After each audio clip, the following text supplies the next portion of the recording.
Welcome back, alumni, from the Avenue at St. Mary's College. My name is Judy Feehan, and as you might know, I'm the Vice President for Mission. How exciting it is to be talking with you in your home, although you would probably like to be back here on campus.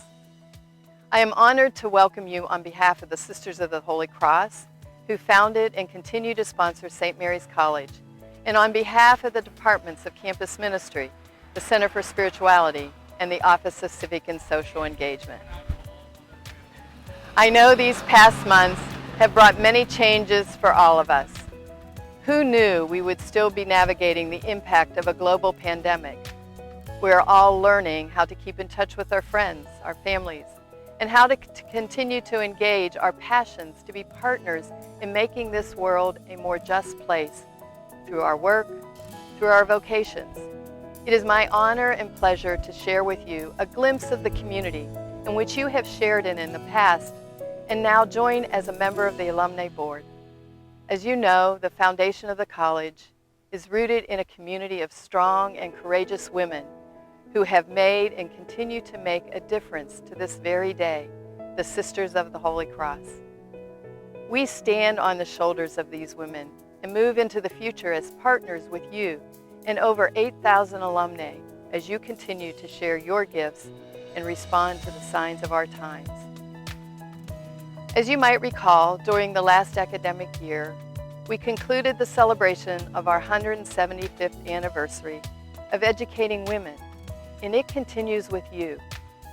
You are part of a very historic time in our history and a very challenging time in our world, a time when education has never been more important. You are part of the now. You, with your passion to learn, your willingness to share your gifts, and your expertise, are part of moving us forward with hope for the years to come. Thank you for saying yes.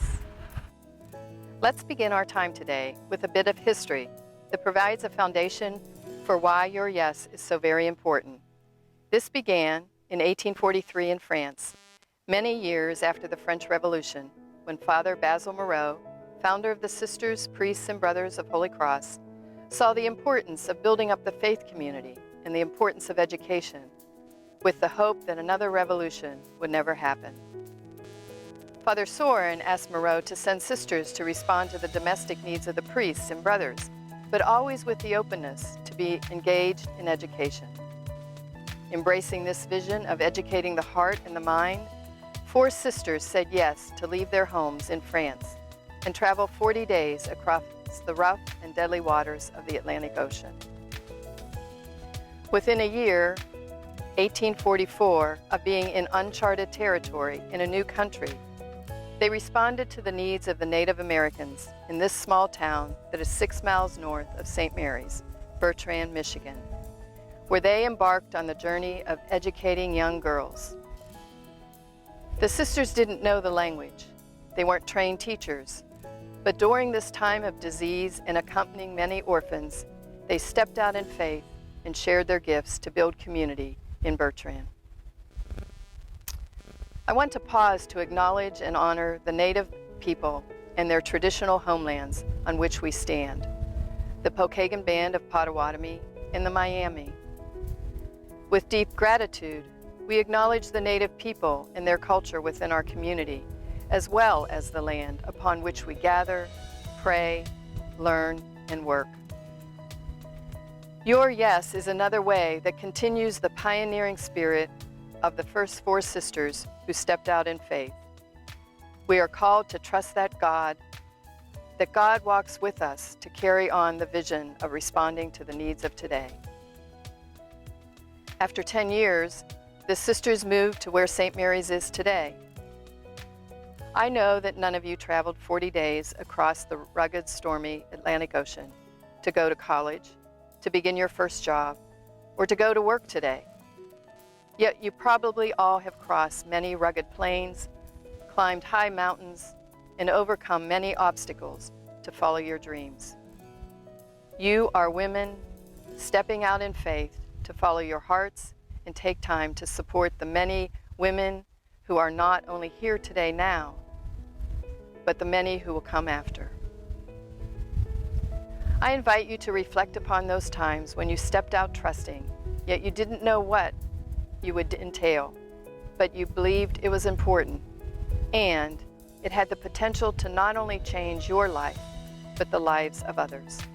You have said yes to the importance of engaging with the St. Mary's community and embarking on a new journey, one where you will explore new opportunities, overcome challenges, see life differently, and share your gifts, your dreams, and your passions to create a more inclusive, compassionate, and welcoming community.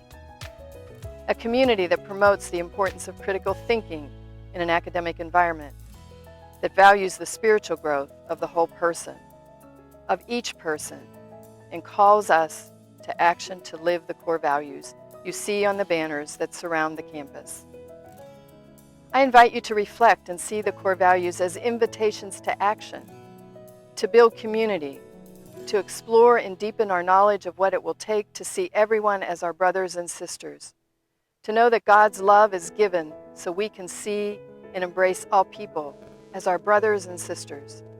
They call us to respond and to accompany. Now let me share some of the first women leaders and mentors of St. Mary's. You, I want to say though, are the new leaders and mentors for the future. Mother Angela was the first American leader who responded to the needs of the settlers and Native Americans, opening schools for immigrants and opening orphanages due to the disease that was prevalent at the time and took many lives.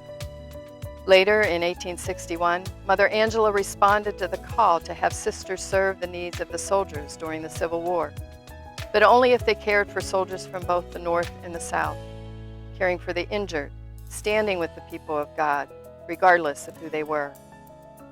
After the war was over, half the sisters remained to care for the sick and the dying. It was said that they were the forerunners of the Navy Nurses Corps. When you embrace what it means to respond to others with dignity and care, you continue the vision of Mother Angela. The first president of St. Mary's was Mother Pauline. Under her leadership, St. Mary's evolved as a top-ranking college for women, one of the first Catholic women's colleges to confer a baccalaureate degree. She was willing to take a risk and propose the vision of building Lamont Hall during the Depression because she believed education stands for the highest development of mind and heart and aims to make its students women of ideas rather than women of mere accomplishments by placing before them truth in its various aspects, literature, science, and art. People often remarked it was not so much what Mother Pauline did, but how she met the needs of the time and the spirit in which she met them. This is the same pioneering spirit in which you will continue to discover the love of God through learning and in sacred spaces and respond to the needs of the time. Sister Madaleva, the third president of the college, said, "If the college is to grow, we need to invite the greater world of thinkers and artists. The status quo no longer guarantees survival in tough times." Sister Madaleva was all about creating a home of beauty. She believed that if you seek beauty, you will see God.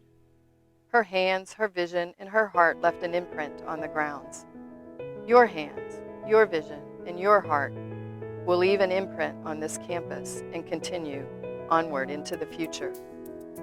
Sister Madaleva modeled what it meant to educate the heart and the mind.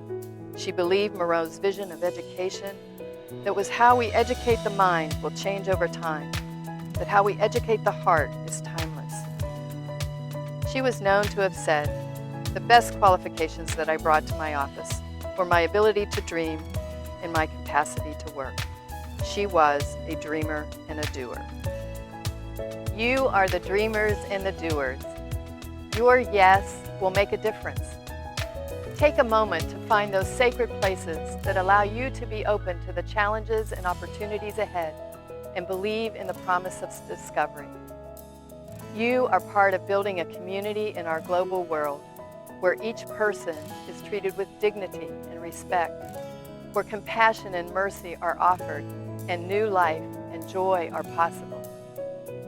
Remember, the college is not about the buildings, but the people who have walked the avenue.